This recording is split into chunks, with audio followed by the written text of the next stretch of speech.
Nous allons reprendre le cours de notre réflexion sur la vie de Joseph. Et cette fois-ci, nous sommes au chapitre 41. Et le texte est un petit peu long dans ce chapitre. Je me demandais s'il fallait le couper, s'il fallait en lire qu'une partie, s'il fallait tout vous lire. Mais si nous croyons que la Bible est parole de Dieu et qu'elle nous parle, il me semble bon qu'on lise l'ensemble de ce texte, l'ensemble de ce récit. Alors nous allons lire peut-être le chapitre le plus connu de la vie de Joseph, ce temps où, après un temps d'esclavage, il se retrouve à la fin du chapitre Premier ministre d'Égypte. Lisons-le et essayons de voir ce que le Seigneur veut nous dire. Chapitre 41, verset 1. Au bout de 2 ans, le Pharaon fit un rêve dans lequel il se tenait près du fleuve. Alors 7 vaches belles et grasses sortirent du fleuve et se mirent à brouter dans la prairie. 7 autres vaches, laides et maigres, sortirent du fleuve après elles et se tinrent à côté d'elles, au bord du fleuve. Les vaches laides et maigres mangèrent les 7 vaches belles et grasses. Puis le Pharaon se réveilla. Il se rendormit et fit un second rêve. 7 épis, gros et beaux, montaient sur une même tige. 7 épis maigres et brûlés par le vent d'Est poussèrent après eux. Les épis maigres engloutirent les 7 épis gros et pleins. Puis le Pharaon se réveilla. Voilà quel était le rêve. Le matin, le Pharaon eut l'esprit troublé, et il fit appeler tous les magiciens et tous les sages de l'Égypte. Il leur raconta ses rêves, mais personne ne put lui expliquer. Alors le grand responsable des boissons prit la parole et dit au Pharaon : « Je vais rappeler aujourd'hui le souvenir de ma faute. Le Pharaon s'était irrité contre ses serviteurs, il m'avait fait mettre en prison, dans la maison du chef des gardes, ainsi que le chef des boulangers. Nous avons tous les deux fait un rêve au cours d'une même nuit, et chacun de nous a reçu une explication en rapport avec le rêve qu'il avait fait. Il y avait là, avec nous, un jeune Hébreu, un esclave du chef des gardes. Nous lui avons raconté nos rêves et il nous les a expliqués. Tout s'est produit conformément à l'explication qu'il nous avait donnée. Le Pharaon m'a rétabli dans mes fonctions et a fait pendre le chef des boulangers. Le Pharaon fit alors appeler Joseph. On s'empressa de le faire sortir de prison. Il se rasa, changea de vêtements et se rendit vers le Pharaon. Le Pharaon dit à Joseph : « J'ai fait un rêve. Personne ne peut l'expliquer. Et j'ai appris à ton sujet que tu peux expliquer un rêve après l'avoir entendu. » Joseph répondit au Pharaon : « Ce n'est pas moi. C'est Dieu qui donne une réponse favorable au Pharaon. » Le Pharaon dit alors à Joseph : « Dans mon rêve, je me tenais sur le bord du fleuve. Alors 7 vaches grasses et belles sont sorties du fleuve et se sont mises à brouter dans la prairie. 7 autres vaches sont sorties après elles, maigres, très laides et décharnées. Je n'en avais pas vu d'aussi laides dans toute l'Égypte. Les vaches décharnées et laides ont mangé les 7 premières vaches qui étaient grasses. Elles les ont englouties dans leur ventre sans qu'on s'aperçoive même qu'elles y étaient rentrées. Leur apparence était aussi laide qu'avant. Puis je me suis réveillé. Et j'ai encore vu en rêve 7 épis pleins et beaux qui montaient sur une même tige. 7 épis vides, maigres, brûlés par le vent d'Est ont poussé après eux. Les épis maigres ont englouti les 7 beaux épis. Je l'ai dit aux magiciens, mais personne ne m'a donné l'explication. » Joseph dit au Pharaon, ce qu'a rêvé le Pharaon correspond à un seul événement. Dieu a révélé au Pharaon ce qu'il va faire. Les 7 belles vaches sont 7 années, et les 7 beaux épis aussi. C'est un seul rêve. Les 7 vaches décharnées et laides sorties après les premières sont 7 années, tout comme les 7 épis vides brûlés par le vent. Ce sont 7 années de famine. C'est comme je viens de le dire au Pharaon. Dieu montre au Pharaon ce qu'il va faire. Il y aura 7 années de grande abondance dans toute l'Égypte. 7 années de famine les suivront. Et l'on oubliera toute cette abondance en Égypte. La famine détruira le pays. Cette famine qui suivra sera si forte que l'on ne s'apercevra plus de l'abondance dans le pays. Si le Pharaon a vu ce rêve se répéter, c'est que la décision est ferme de la part de Dieu, qu'il la mettra rapidement en œuvre. Maintenant que le Pharaon choisisse un homme intelligent et sage, qu'il le mette à la tête de l'Égypte, que le Pharaon établisse ses commissaires sur le pays pour prélever 1/5 des récoltes de l'Égypte pendant les 7 années d'abondance, qu'il rassemble tous les produits de ces bonnes années à venir, qu'ils amassent sous l'autorité du Pharaon du blé et des vivres dans les villes et qu'ils en aient la garde. Ces provisions formeront une réserve pour le pays pour les 7 années de famine qui frapperont l'Égypte, afin que le pays ne soit pas détruit par la famine. Ces paroles plurent au Pharaon et à tous ses serviteurs. Et le Pharaon dit à ses serviteurs, « Pourrions-nous trouver un homme tel que celui-ci, qui a en lui l'Esprit de Dieu ?» Et le Pharaon dit à Joseph, « Puisque Dieu t'a fait connaître tout cela, il n'y a personne qui soit aussi intelligent et sage que toi. Tu seras responsable de ma maison, et tout mon peuple obéira à tes ordres. Le trône seul m'élèvera au-dessus de toi. » Le Pharaon dit à Joseph, « Vois, je te donne le commandement de toute l'Égypte. » Le Pharaon retira l'anneau de son doigt et le passa au doigt de Joseph. Il lui donna des habits en fin lin et lui mit un collier d'or autour du cou. Il le fit monter sur le char qui suivait le sien et on criait devant lui « À genoux !» C'est ainsi que le Pharaon lui donna le commandement de toute l'Égypte. Il dit encore à Joseph, « C'est moi qui suis le Pharaon, mais sans ton accord, personne ne lèvera la main ni le pied dans toute l'Égypte. » Le Pharaon appela Joseph Tsaphat Panéach et lui donna pour femme Asnath, fille de Potiphéra, le prêtre d'On. Joseph partit pour visiter l'Égypte. Il était âgé de 30 ans lorsqu'il se présenta devant le Pharaon, le roi d'Égypte. Il quitta le Pharaon et parcourut toute l'Égypte. Pendant cette année de fertilité, pendant les 7 années, la terre rapporta abondamment.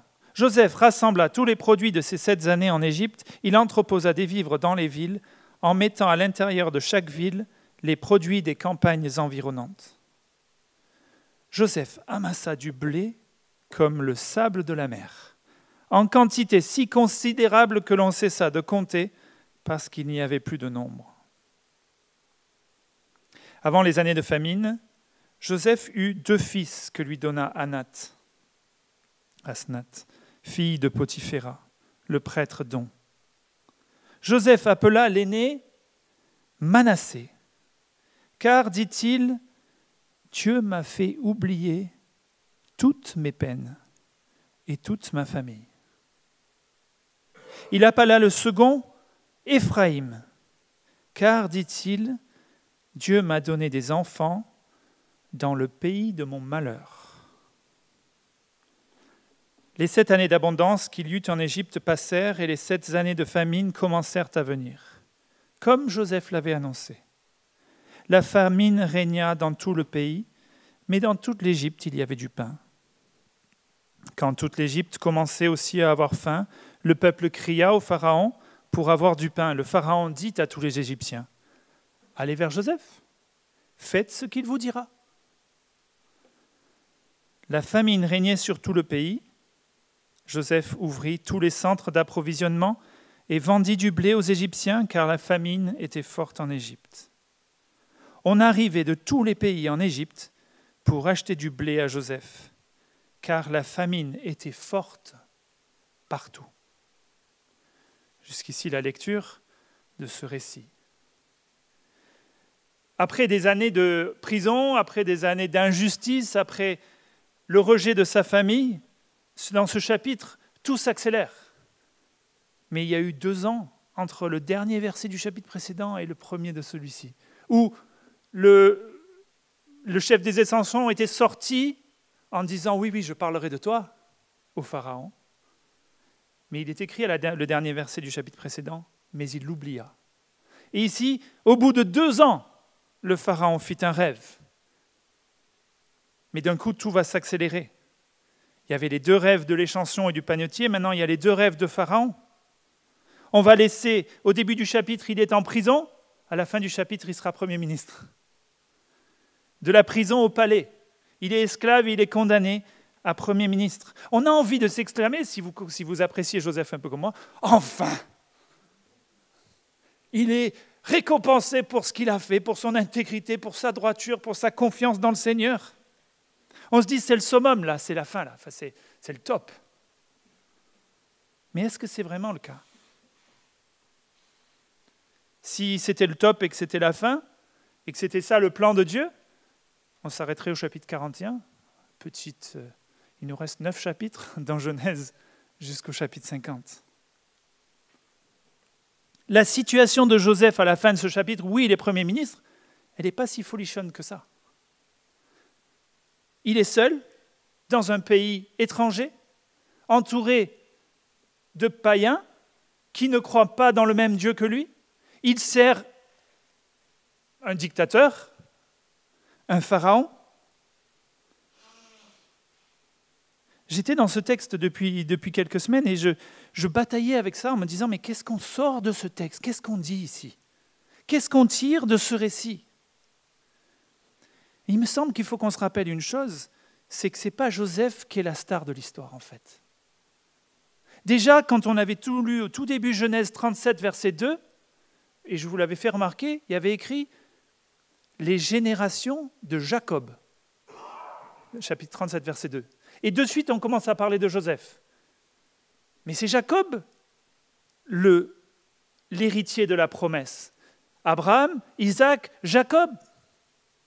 Joseph, ici, si j'ose le dire comme ça, n'est qu'un pion que Dieu utilise dans un plan bien plus large qui dépasse bien la vie de Joseph seul. Pour ceux qui font des échecs, le pion, il peut être très puissant à certains moments de la partie. Mais Dieu va utiliser ce Joseph au moment où il en a besoin pour un plan bien plus large que celui qu'on imagine au départ. Quand j'étais jeune, j'étais un peu monsieur je sais tout. Certains diront que ça n'a pas trop changé, mais je vous dis, le Seigneur, il continue à travailler dans mon cœur. Le Seigneur travaille, mais je pensais que c'était Joseph qui était l'héritier de la promesse. J'avais fait un trou dans mon cerveau. Il y avait Jacob, et bien forcément, c'était Joseph. Et après Joseph, il devait y avoir David et puis Jésus. Je ne sais pas, quelqu'un a déjà pensé ça. Parce que Joseph, c'est celui qui est le plus beau, qui est le plus puissant, qui est le plus... On se dit, c'est lui. Mais en fait, lorsqu'on lit Matthieu 1, verset 2, Jacob engendra Judas et ses frères. Judas. On n'a pas lu le chapitre 38, on l'a sauté parce qu'on y reviendra certainement. Judas, il a quitté sa famille, il est parti avec les Cananéens, il a épousé une Cananéenne, son ami c'est Adulam, je ne sais plus comment il s'appelle, de son pays. Il a couché avec sa belle-fille. Judas. Non, on n'a pas envie de dire, c'est pas lui le fils de la promesse. Mais Dieu, au-delà de ce plan de vie de Jacob et ce plan de vie de Joseph, lui, il a un plan encore plus grand au-dessus de tout ça. Il avait dit à Abraham dans Genèse 1, « Je ferai de toi une grande nation, et toutes les nations seront bénies en toi. Ce plan, c'est Genèse 12, il continue. Il a dit à Isaac, je te multiplierai, ta descendance sera plus grande que le sable de la mer. Et encore, son plan continue à s'accomplir. Joseph est un maillon dans ce plan de Dieu. Ce n'est pas Joseph la star ici qu'il faut voir. C'est Dieu qui est à l'œuvre. C'est Dieu la star dans ce texte. Dieu agit avec puissance. On pourrait se dire, en reprenant un petit peu la position de Joseph qui a passé ses meilleures années en prison, il a passé sa vingtaine en prison, il pourrait se dire, Seigneur, quand, jusqu'à quand vais-je être coincé ici? Mais remarquez, s'il était sorti tout de suite, qu'est-ce qui se serait passé? Imaginez, cette chanson va voir Pharaon. Pharaon il dit, ok, on va rejuger ton cas. Ok, tu sors. Tu veux faire quoi? Tu veux rentrer chez toi? Tu es libre maintenant. Tu veux traverser le désert, revoir ta famille, revoir tes parents? Il n'y avait pas besoin de Joseph à ce moment précis. Mais là, la situation a complètement changé. 2 ans plus tard, le texte nous dit que le Pharaon a 2 rêves et au verset 8, son esprit fut troublé. Et lorsque son esprit de Pharaon est troublé, là, tu as tout le branle-bas de combat dans tout le palais. Il faut l'apaiser. Alors il appelle ses mages, il appelle ses sages, et il leur dit, expliquez-moi ce rêve. Bon, moi je vois les rêves, je me dis, c'est quand même pas trop compliqué à expliquer. On est postérieur à la révélation. En tout cas, le texte dit 3 fois, verset 8, personne ne put lui expliquer. Ils n'ont même pas tenté d'expliquer quoi que ce soit. Verset 15, personne ne peut lui expliquer. Verset 24, je l'ai dit aux magiciens, mais personne ne m'a donné l'explication. Vous voyez ce moment où toute la puissance des hommes ne donne aucune explication à la situation de la vie. Ni les mages, ni les sages, personne. Et dans ce contexte où personne, voilà qu'un homme, mais surtout Dieu, va intervenir et montrer que lui peut. Donc Dieu est la star ici.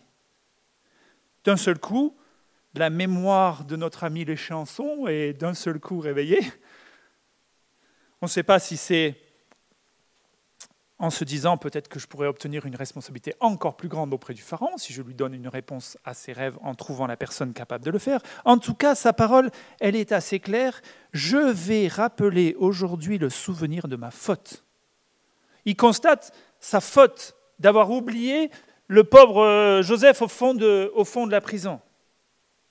Je confesse ma faute dans une des autres traductions. Ici, c'est le même mot que péché qu'on a déjà vu à plusieurs reprises. Culpabilité, péché. Je confesse que j'ai oublié, que j'ai manqué à ma promesse. Mais devant cette circonstance, il le fait. Il ose dire au Pharaon, il y a un homme, un jeune, un Hébreu, quelqu'un, un esclave, qui m'a interprété un rêve. Peut-être qu'il pourrait faire de même pour toi. Ce n'est pas une coïncidence ici, que dans cette circonstance, l'homme le plus proche du Pharaon, l'un de ses plus proches, en tout cas celui qui lui servait le vin, ait connaissance de Joseph. Tout s'est passé avant, afin que ce moment-là, Joseph puisse être rappelé dans l'esprit de Dieu. Dieu est à l'œuvre, sa providence, il proclame, il planifie, il organise. Et la première chose que va dire Joseph lorsque le Pharaon va lui dire cette phrase, j'ai appris à ton sujet, verset 15, que tu peux expliquer un rêve après l'avoir entendu. Joseph répondit au Pharaon, ce n'est pas moi. Non, non, non, pas moi, Dieu. C'est Dieu qui donne une réponse de paix ou de shalom au Pharaon. Pas moi, Dieu. Lui, il a bien compris qu'il n'est pas la star dans l'histoire. Mais nous, on a tendance à vouloir en faire une star, je pense. Dieu, autant il y avait 3 fois, personne ne peut l'expliquer, on a maintenant Joseph qui va dire 3 ou 4 fois même. Ce n'est pas moi, c'est Dieu qui donnera la réponse, verset 16. Dieu a révélé ce qu'il va faire, verset 25. Dieu montre au Pharaon ce qu'il va faire, verset 28. Et le Pharaon lui-même va dire de Joseph, Dieu t'a fait connaître ce qui allait arriver. Donc on voit bien que c'est Dieu ici qui est en action. Dieu répond à la folie des hommes, à l'incapacité des hommes de comprendre. Lui donne la parole de sagesse. Dieu répond. Dieu vient se manifester. L'accélération brutale de ce chapitre, elle est surtout visible au verset 14. Imaginez 2 ans qu'il est en prison. 2 ans qu'il sert comme il peut dans la prison. On avait vu l'oubli de soi la dernière fois. Le Pharaon fit appeler Joseph. On s'empressa de le faire sortir de prison. Il se rasa, changea de vêtements et se rendit vers le Pharaon. Ce moment le prend par surprise. Il ne s'y attend pas. Il n'est pas comme notre ancien président en train de dire qu'il pense à la présidentielle tous les matins en se rasant. Là, il n'est pas rasé. Il doit aller se raser. Il doit se faire beau. Parce que vous savez, c'est eux qui ont inventé les poils pour les Égyptiens, c'est va des rétros, quoi. Hein. Donc ils sont tous rasés, la tête, même rasage intégral dans la plupart des cas. La culture de cette époque-là nécessitait cela. Donc il se rase, il change de vêtements. Lui, l'hébreu, qui normalement porte une longue barbe, lui qui est esclave et en prison depuis de nombreuses années, avec certainement les quelques habits qu'il avait, se rend auprès du Pharaon, se rend disponible à lui. Il est prêt pour l'appel de Dieu au moment où il arrive. Et ça, les amis, ce n'est pas si simple. Parce qu'on a vite tendance à dire « Oh, le Seigneur, depuis quand ?» Mais non, je tourne en rond, je ne fais rien, tu n'as pas besoin de moi. Bon, écoute. Et puis on n'est plus prêt. Vous vous souvenez de ces vierges folles qui n'avaient plus l'huile nécessaire pour l'arrivée du marié et de la mariée. On n'est pas prêt pour cet appel. Mais le Seigneur nous demande d'être prêt pour qu'au moment où il a besoin de nous, on puisse avancer et le servir. Et aussi savoir accepter que son temps n'est pas le nôtre, on l'a déjà dit la dernière fois. Des fois, le temps est bien plus long que celui qu'on prévoit. Pensez à Moïse, 40 ans dans le peuple d'Égypte, 40 ans dans le désert à s'occuper de brebis, avant 40 ans de ministère où il va s'occuper d'autres brebis, le peuple d'Israël. Être prêt quand le Seigneur nous appelle. Il me semble ici quelque chose d'important à réfléchir. Voilà les 2 rêves, je ne vais pas vous les répéter, on les a déjà lus 2 fois, avec cette phrase que vous avez peut-être remarquée, verset 21, lorsque les vaches maigres arrivent, elles mangent les vaches charnues, et le Pharaon dit, sans même qu'on s'aperçoive qu'elles y étaient rentrées, leur apparence était aussi laide qu'avant. Donc le lait, le très laid, le décharné, mange l'abondant et reste aussi laid qu'avant. C'est les plus laides, nous dit le Pharaon, de toute l'Égypte. Et Joseph lui dit, c'est clair, Dieu te parle, et il va agir immédiatement, rapidement, et il va y avoir 7 ans d'abondance, et les 7 années de famine vont venir bouffer, manger, dévorer toute l'abondance. Attention, prépare un plan. Je suis surpris de la réponse aussi de Joseph. Le roi lui a demandé d'interpréter. Mais à partir du verset 33, c'est plus seulement une interprétation qu'il donne. C'est l'esclave qui dit au roi, au pharaon, au chef, au dictateur de tout le pays ce qu'il devrait faire. Tu devrais, pharaon, choisir un homme intelligent et sage qu'il le mette à la tête de l'Égypte. Et il lui donne un plan d'attaque pour sauvegarder assez de grains chaque année pour pouvoir l'utiliser les années suivantes. Les années de vaches maigres. D'ailleurs, j'ai regardé, ça vient bien de là l'expression. Les années de vaches maigres, de la parole de Dieu, de ce texte de l'Ancien Testament. Il propose un plan et quelque part, il est en train d'écrire même la fiche de poste de son prochain boulot. Parce que qu'est-ce qu'il va faire, le pharaon, devant ce qu'il voit? L'incapacité des mages, l'incapacité des sages, c'est-à-dire des religieux de ce pays, à répondre à sa question. Et Joseph qui dit « Dieu m'a donné la réponse », il dit « Toi, je ne te lâche pas. Toi, tu parles au Dieu Tout-Puissant. » Regardez verset 38. « Pourrions-nous, il le dit à tous ses serviteurs, pourrions-nous trouver un homme tel que celui-ci, qui a en lui l'Esprit de Dieu ?» Wow. Le païen reconnaît en Joseph celui qui a l'Esprit de Dieu. Waouh!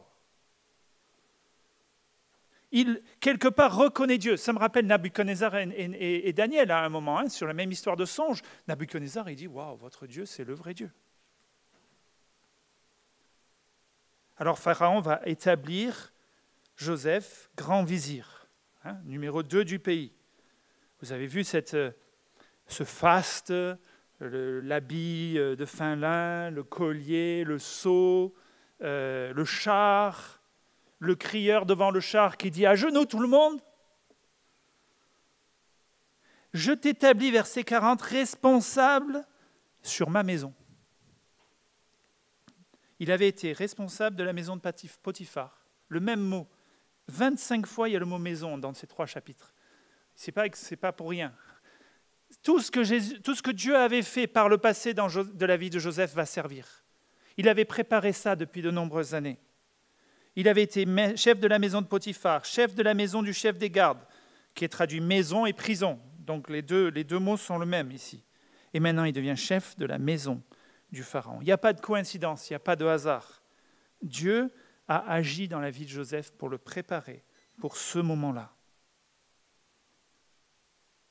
Il a été au contact de 3 proches du Pharaon, le chef des gardes, le chef des pains, le chef des chansons, afin d'être en contact avec le Pharaon. Il a déjà un historique de succès, on l'a déjà vu, dans l'administration de la maison. Et naturellement, Pharaon va lui proposer le poste. Alors j'avais prévu de m'arrêter à cet endroit-là quand je lisais le texte, et je me disais comment on interprète, qu'est-ce qu'on en dit? Et la réponse, elle m'est venue quand j'ai continué à lire, et que j'ai, surtout dans les versets 50, 51, 52. Laissez-moi vous expliquer un petit peu comment je le vois. Lorsqu'il est nommé, la première chose que fait apparemment le Pharaon, c'est de lui donner un nouveau nom. Je l'ai mal épelé tout à l'heure, Safnat Panéach. Personne ne sait trop ce que ça veut dire. Il y a au moins 4, 5 ou 6 traductions différentes possibles. C'est de l'ancien égyptien, on ne sait pas trop. Certains disent que ça s'appelle sauveur du monde. Ce vivant est l'approvisionnement du pays ou le révélateur des secrets. Alors faites votre choix, ce n'est pas très très grave, mais on ne comprend pas trop ce que ça veut dire. Mais tous les noms ont un sens. Ici, en tout cas, révélateur de secrets me paraît être cohérent. Il donne une femme à cet homme, une femme qui est de la classe des prêtres, la fille d'un prêtre. Vous imaginez la population égyptienne, quand tu es prêtre don, tu es dans les hautes classes. Cet esclave épouse une femme païenne, idolâtre, de père idolâtre, dans un palais où il y a un dictateur païen multi-idolâtre. La situation, elle n'est pas si belle que ça. Au sein de ce contexte, comment il fait? Comment il fait pour continuer à vivre sa foi en Dieu? Comment il fait pour ne pas être bouffé par tout ça? Ou même bouffé par le succès? Bon alors, comment qu'elle s'appelait déjà, la femme de Potiphar? Elle, on va aller régler son cas. Est-ce que vous n'auriez pas fait ça? On peut se prendre dans le jeu et se dire, voilà, maintenant j'y suis, je suis au summum. Mais le texte continue, et au verset 50, il est dit, avant les années de famine, Joseph eut 2 enfants que lui donna Asnath, fille de Potiphéra, le prêtre don. Joseph appela l'aîné Manassé, car il dit, Dieu m'a fait oublier mes peines et toute ma famille. Il appela le second Éphraïm, car il dit, Dieu m'a donné des enfants dans le pays de mon malheur, dans le pays de mon affliction, dans le pays de ma détresse, dans le pays de mon oppression. C'est ça que ça veut dire, ce mot-là. Et là, je me suis rendu compte, en fait, que ce qu'on imagine comme étant quelque chose de phénoménal, de très beau, Joseph le reconnaît comme étant qui se passe dans le pays de son oppression, dans le pays de son affliction. Pourquoi? Parce qu'il n'est plus avec son peuple, il n'est plus dans le pays qui est promis, Et donc, tout ce qui concerne l'alliance de Dieu avec lui, il n'en a rien. Il n'en a plus rien. Rappelez-vous, rien que le fait de marier une femme qui n'était pas de la grande famille des Hébreux. Abraham, il avait pris son serviteur, il l'avait envoyé à chercher Rebecca pour Isaac. Et de même, Jacob, son papa, il était reparti au même endroit chercher sa femme, qui voulait être Rachel, qu'il a eu Léa et ensuite Rachel. Vous vous souvenez quand Ésaü, le frère de Jacob, a pris des femmes cananéennes, son père et sa mère, ils étaient effarés. Et voilà que, quelque part, il a rompu une partie de l'alliance. On l'a forcé à prendre cette femme, à prendre un nouveau nom qui n'était plus le sien. Et les noms qu'il va donner à ses enfants, des noms hébreux. Et là, je me dis, il n'a pas tout oublié. Sa descendance à lui prend le nom hébreu. Et ces noms, ils sont trop importants pour comprendre tout le système, pour comprendre tout le texte ici. Le premier, c'est Manassé, ce qui veut dire oublieux. Et il dit, je l'appelle Manassé car Dieu m'a fait oublier toutes mes peines et toute ma famille, ou toute ma maison, ou toute ma famille. Il m'a fait oublier mes peines, mes tristesses du passé. Il m'a fait oublier les injustices. Il m'a fait oublier les maux, M-A-U-X, que j'ai subis. Il m'a fait oublier l'éloignement de ma famille, le manque d'être une partie de ma famille, de ma descendance, de mon héritage. Il m'a fait oublier tout ça pour être présent maintenant dans ce pays. Et le deuxième, c'est Éphraïm, ça veut dire fécond, et même doublement fécond. Car Dieu m'a donné des enfants dans le pays de mon malheur. Il faut imaginer cet homme qui veut faire partie de l'alliance de Dieu et qui est en fait complètement en dehors de cette alliance actuellement. Et qui est en train de dire au Seigneur, je ne t'oublie pas. Seigneur, merci parce que tu m'as fait oublier tout mon passé. Tu me fais oublier tout le passé. Je ne suis pas là en train d'aller chercher la femme de Potiphar pour la mettre en prison pour son injustice. Et je veux servir ce peuple qui ne te connaît pas, avec le meilleur de mes dons et le meilleur de mes capacités. Honnêtement, ça ne doit pas être facile. J'en tirerai juste une application pour nous après. Je termine avec le verset 57, la lecture du texte. Et c'est là qu'on a la porte ouverte vers le plan de Dieu. On arrivait de tous les pays en Égypte pour acheter du blé à Joseph, car la famine était forte partout. D'un seul coup, ce n'est plus seulement la présence en la présence en Égypte qui compte, mais la famine est partout et de tous les pays, on va arriver vers Joseph. Et là, on commence à voir, vous connaissez la suite de l'histoire, la famine fait rage chez Jacob en Canaan, et il va envoyer ses frères chercher le salut en Joseph. Alors j'aimerais juste tirer une application pour nous quand je lis ce texte. Je rappelle que c'est la génération de Jacob. C'est Jacob qui est l'héritier de la promesse, le fils de Jacob. On ne le sait pas encore, on le saura au chapitre 50, à qui Jacob transmet la promesse, c'est Judas. Joseph n'est pas le fils de la promesse, il n'est pas dans le pays de la promesse.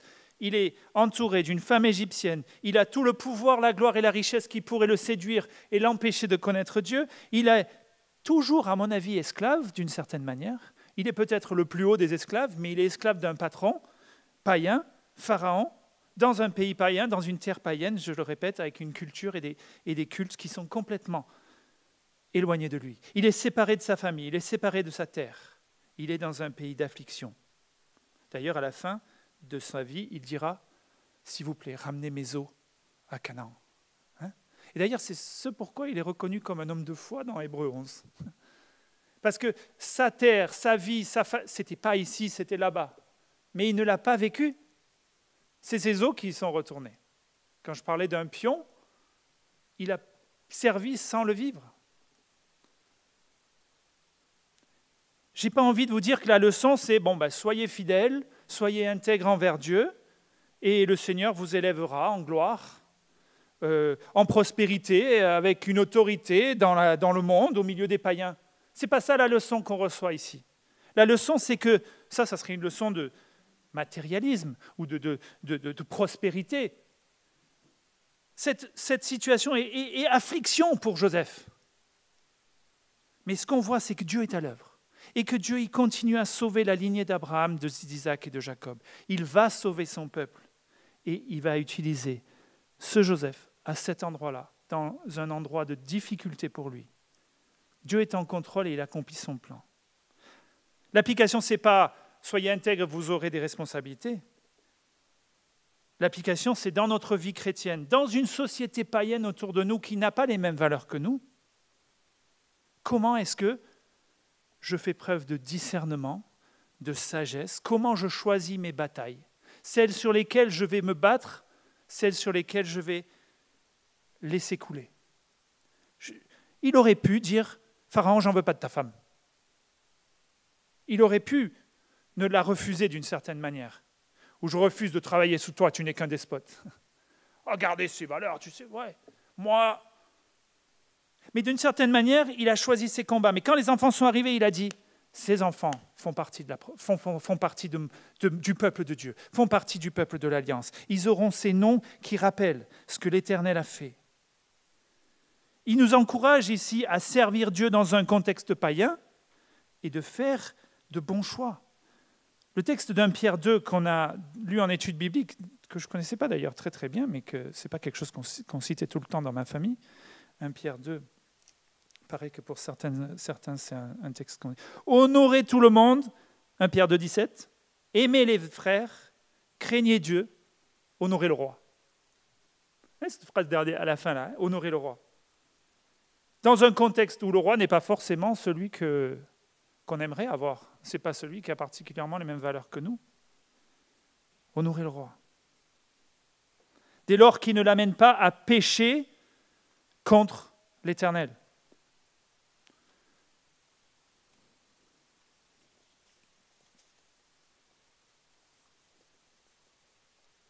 On a vu ce texte de sel et de lumière.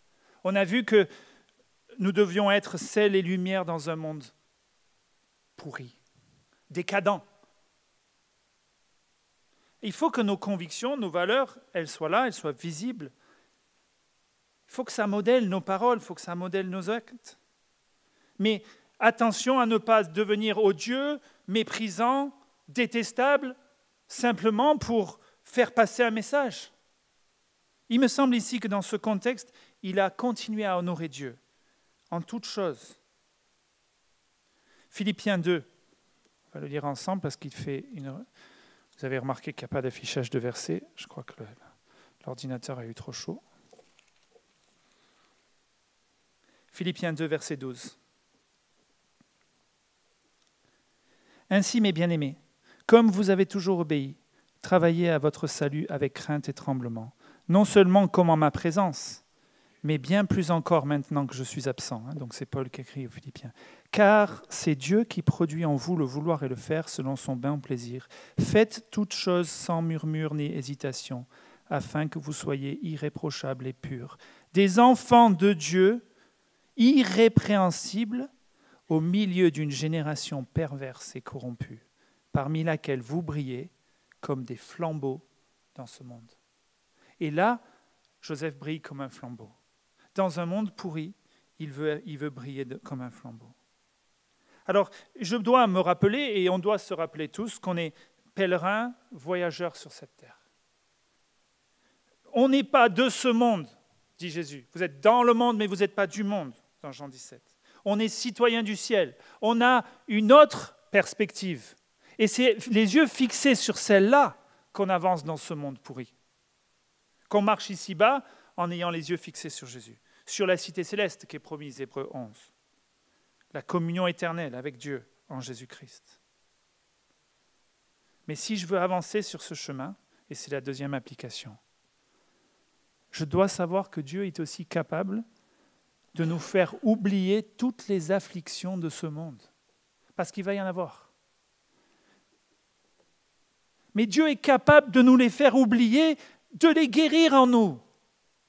Joseph, ça fait 20 ans qu'il est éloigné de sa famille, toute sa jeunesse a été gâchée d'une certaine manière, il a souffert que des injustices et des peines, et il est capable de dire de son premier fils Manassé, « Dieu m'a fait oublier toutes mes peines. » Il y a deux sens à ça.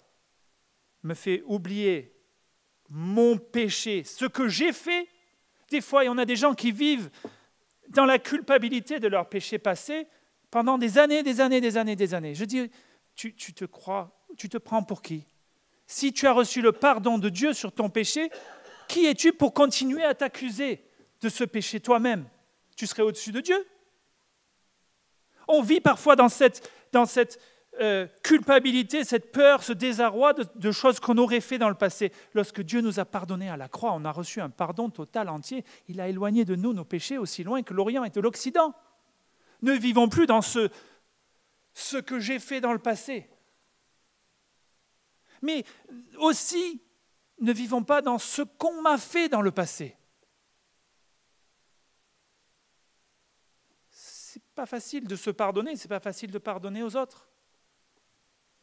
Mais si je continue à vivre dans ce passé, je n'avance pas dans mon chemin avec Dieu. Le pardon qui nous est offert à la croix est plein et entier. Et d'ailleurs, Matthieu 6, verset 12, « Pardonne-nous nos offenses, comme nous pardonnons à ceux qui nous ont offensés. » Ce pardon-là qu'on reçoit de Dieu et que l'on donne aux autres qui nous ont offensés, il devient libérateur. La semaine dernière, c'était l'oubli de soi. Là, c'est l'oubli de son passé. L'oubli de tout ça et de dire, je veux avancer avec le Seigneur. Je veux garder les yeux fixés sur lui, je veux courir vers l'avant. Paul, il nous le dit. Arrêtant de regarder ce qui est en arrière, je cours vers le but. J'ai mangé la phrase, je vais vous la dire un peu mieux. Oubliant ce qui est en arrière, je me porte vers ce qui est en avant. Je cours vers le but pour remporter le prix de la vocation céleste de Dieu en Jésus-Christ. J'oublie ce qui est en arrière. Je suis pardonné, je suis libéré, je suis délivré. C'est puissant, vivre ça, c'est puissant. J'ai eu l'occasion plusieurs fois dans les dernières semaines, et c'est pour ça que ce texte aussi me titillait là-dessus. On ne peut pas vivre dans les regrets. On peut pas vivre dans... Alors, le regret, il est bien dans le sens où il va nous faire changer, de faire mieux la prochaine fois. Mais bon, on ne peut pas rester dans cette pensée de ce que j'ai mal fait par le passé. Il veut et il peut nous guérir de ce passé-là, quel qu'il soit. Et je vous dis la palissade, mais le deuxième fils, il vient après le premier. Le deuxième, il s'appelle Éphraïm. Dieu m'a rendu fécond, doublement fécond. Et je crois que c'est intentionnel que ces deux mots-là soient dans cet ordre-là. Lorsque je suis libéré, délivré de mon passé, alors je peux avancer et produire du fruit pour l'Éternel, là où il m'a mis. La parabole du cep et des sarments, où Jésus est le cep, celui qui demeure en moi porte du fruit. Demeurez en moi, portez beaucoup de fruits. À la gloire de Dieu, vous lirez Jean 15, versets 4 à 8. Joseph, il est libéré de cette colère, de la haine même qu'il aurait pu avoir contre les personnes qui l'ont maltraité. Et il avance sur cette terre et il brille comme un flambeau. Il court vers le but. Il va apporter du fruit. Et un fruit qui va sauver son peuple, qui va sauver sa famille.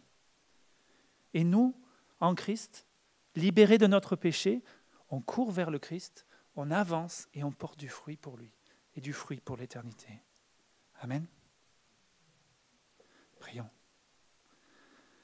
Seigneur, lorsque nous chantons ta victoire, parfois nous ne la vivons pas. Parfois nous gardons ces endroits dans nos cœurs, dans nos vies, où nous ne te donnons pas la victoire.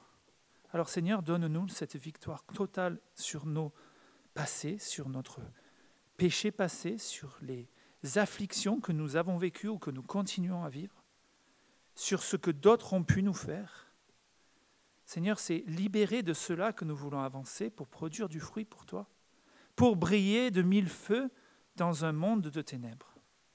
Alors Seigneur, viens nous donner cette victoire que nous avons tant de fois chantée, tant de fois annoncée.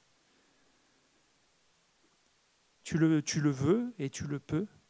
Tu l'as fait pour Joseph, tu peux le faire pour chacun d'entre nous. Que ton esprit nous donne de vivre cette victoire, d'avancer avec toi, pour toi, communautairement aussi en tant qu'Église. Briller de ta lumière au monde qui nous entoure. Amen.